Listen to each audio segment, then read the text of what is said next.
अनुष्का के जाने के बाद कॉलेज का कैंपस जैसे एकदम बदल गया था। रवि के लिए हर गली, हर कोना अब एक याद बन चुका था। प्लेसमेंट के बाद रवि को पुणे में अपनी नई नौकरी ज्वाइन करनी थी। हॉस्टल के कमरे को समेटते वक्त उसे अनुष्का का दिया हुआ एक छोटा सा पेन मिला, जिस पर लिखा था, ड्रीम डू रिपीट। वो मुस्कुराया, लेकिन आंखें नम थीं। पुणे का माहौल एकदम नया था, अलग शहर, नई बिल्डिंग, नए लोग। ऑफिस के पहले दिन रवि ने खुद को संयमित रखा, पर मन कहीं पीछे अटका था। वो रोज शाम को ऑफिस से लौटकर अपनी डायरी में कुछ न कुछ जरूर लिखता, कभी अनुष्का से जुड़ी कोई बात, तो कभी अपने दिन भर का हाल। धीरे धीरे समय बीतने लगा, काम बढ़ता गया, लेकिन एक कोना उसके दिल का अब भी उसी इंतजार में था, किसी अनदेखे मैसेज का, किसी पुरानी मुस्कान का। एक दिन ऑफिस के बाद रवि एक कॉफी कैफे में गया।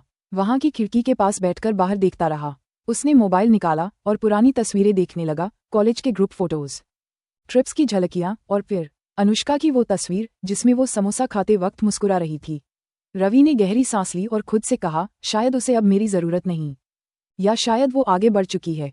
पर अगले ही पल उसने खुद को टोका, प्यार जरूरी नहीं कि हमेशा सामने रहे, बस उसका होना ही काफी होता है। रात को कमरे में लौटते ही उसकी माँ का कॉल आया। कैसा है बेटा? ठीक हूँ माँ, बस थोड़ा थका हुआ। तू अकेला नहीं है, खुद पर भरोसा रख, और जो लोग दिल से जुड़ते हैं वो लौटकर जरूर आते हैं। माँ की बातों में हमेशा कोई न कोई राहत छुपी होती थी। अगले दिन रवि ने ऑफिस में खुद को पूरी तरह से झोंक दिया। मीटिंग्स, प्रोजेक्ट्स, रिपोर्ट्स, सब कुछ टाइम से पहले पूरा करने की आदत सी बन गई थी। कभी कभी ऑफिस के कलीग्स कहते, यार तू तो मशीन है, बिना थके बस काम करता रहता है।